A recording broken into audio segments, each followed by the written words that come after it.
हाती तलवार अश्वस्वार व एक घोडे 15 जरी होती शक्ती अपार. वरून चढाई तोडण्यावर हिंदवी स्वराज्याचे बांधले तोरण. नाव ठेवले प्रचंडगड.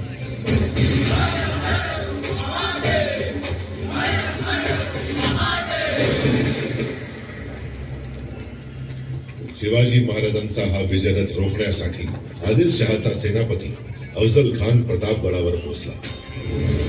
दगलबाज अफजल खानाने कपटाने शिवाच्या पाठीवर वार केले, परंतु राजांच्या चिलखताने तो वार अलगद झेलला आणि क्षणात विजेच्या वेगाने शिवाजी राजांनी वाघनखांनी खानाचा कोथळा बाहेर काढला.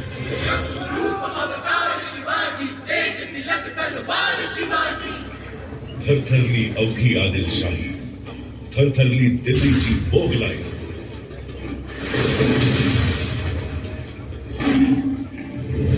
शिवाजी महाराजांना शह देण्यासाठी औरंगजेबाचा सेनापती शाहिस्ते खान पुण्यात आला.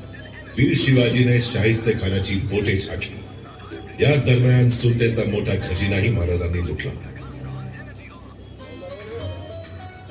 पुरंदरच्या तहानंतर औरंगजेबाचा सरदार जयसिंगा सोबत महाराज, त्यांचे पुत्र बाल संभाजी